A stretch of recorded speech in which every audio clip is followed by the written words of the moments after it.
नमस्कार, मैं हूं सौरभ श्रीवास्तव। उत्तर प्रदेश में योगी आदित्यनाथ की दूसरे कार्यकाल की शुरुआत हो चुकी है। योगी आदित्यनाथ के साथ 52 जो विधायक थे उन्होंने भी मंत्री पद की शपथ ली है। योगी कैबिनेट में कई बड़े चेहरे शामिल हुए हैं। अगर स्वतंत्र देव सिंह की बात करें, जो बीजेपी के प्रदेश अध्यक्ष थे, उन्हें भी मंत्री बनाया गया है। और जैसे ही वो मंत्री बने हैं तो बीजेपी के जो प्रदेश अध्यक्ष की कुर्सी है उसके लिए अब कई नाम सामने आने लगे हैं, क्योंकि बीजेपी के अंदर एक व्यक्ति एक पद की जो नीति है वो चलती है। तो अब बीजेपी के प्रदेश अध्यक्ष की कुर्सी एक तरीके से खाली है और उसके लिए कई नाम सामने आ रहे हैं। और उस नामों की अगर बात करें तो चर्चा ये है कि जो योगी के पहले कार्यकाल में मंत्री थे, कैबिनेट मंत्री थे और मथुरा से विधायक है श्रीकांत शर्मा, उनका नाम प्रदेश अध्यक्ष की कुर्सी के लिए आगे चल रहा है। इसके साथ ही हम आपको बता दें, ये भी चर्चा है कि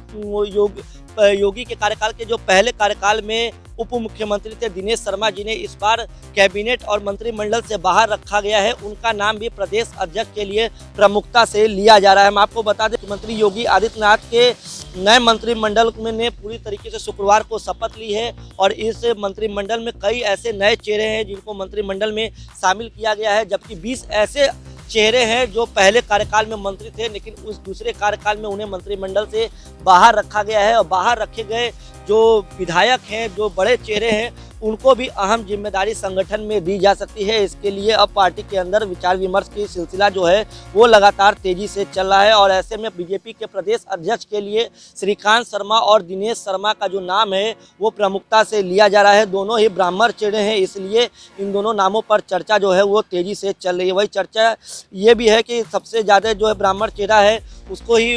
प्रदेश अध्यक्ष बनाया जाना है, तो दिनेश शर्मा का नाम भी आ सकता है, क्योंकि संगठन के लिए दिनेश शर्मा पहले भी काम कर चुके हैं। हम आपको बता दें, मीडिया रिपोर्ट के मुताबिक मौजूदा प्रदेश अध्यक्ष स्वतंत्र देव सिंह मंत्री बनने के बाद अनुमान लगाया जा रहा है कि आलाकमान श्रीकांत शर्मा को प्रदेश अध्यक्ष के पद पर नियुक्त कर सकती है। और कैबिनेट में जो मंत्री है स्वतंत्र देव सिंह, उन्हें अब संगठन से बाहर है, यानी कि सिर्फ और सिर्फ उनको मंत्रिमंडल की जिम्मेदारी दिया जाएगा, क्योंकि बीजेपी के अंदर एक व्यक्ति एक पद की जो नीति है उसके अंदर बीजेपी काम करती है। हम आपको बता दें कि अब जिस तरीके से लगातार मामला चल रहा है तो ये चर्चा जोर पकड़ चुकी है कि दिनेश शर्मा और श्रीकांत शर्मा से में यही दो नाम है जिनमें से एक को प्रदेश अध्यक्ष की कुर्सी पर बैठाया जा सकता है। हम इसके अलावा हम आपको बता दें कि इस बार कैबिनेट में सतीश महाना, जो कि बीजेपी के वरिष्ठ विधायक हैं,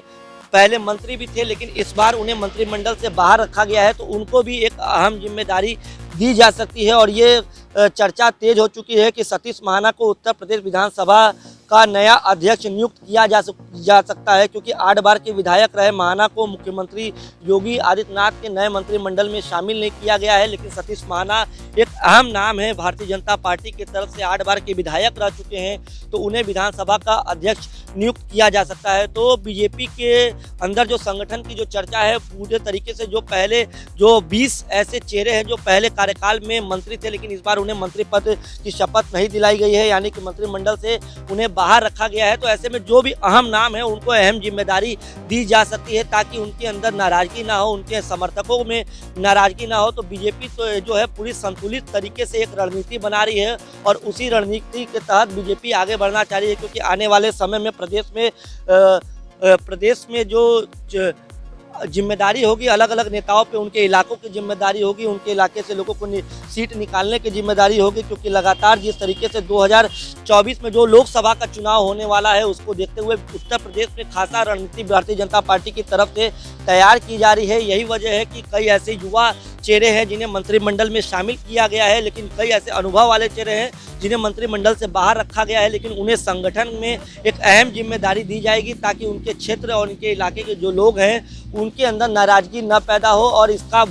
जो फायदा है आने वाले लोकसभा के चुनाव यानी कि 2024 में मिल सके। हम आपको बता दें, फिलहाल राज्य की योगी आदित्यनाथ की कैबिनेट बीजेपी के प्रदेश अध्यक्ष स्वतंत्र देव सिंह के साथ ही है और कई ऐसे बड़े चेहरे हैं जिसमें यूपी के उपाध्यक्ष अरविंद कुमार शर्मा, दया शंकर सिंह को यूपी की कैबिनेट में जगह दी गई है। तो कैबिनेट में जो लोग आए हैं उनकी जगह जो संगठन में जो कुर्सी खाली हुई है वहाँ पे अहम लोगों को बैठाया जा सकता है, ताकि आने वाले लोकसभा के चुनाव में इसका सीधा सीधा फायदा मिले। क्योंकि लोकसभा चुनाव में उत्तर प्रदेश की एक अहम भूमिका होती है, क्योंकि ये कहा जाता है कि दिल्ली की कुर्सी पे वही बैठता है जो उत्तर प्रदेश के रास्ते से निकलता है। तो उत्तर प्रदेश की एक अहम जिम्मेदारी होती है लोकसभा चुनाव में। इसको देखते हुए भारतीय जनता पार्टी का जो संगठन है पूरी तरीके से विचार विमर्श कर रहा है और लोगों को उनके महत्वता के हिसाब से उनको कुर्सी दी जाएगी।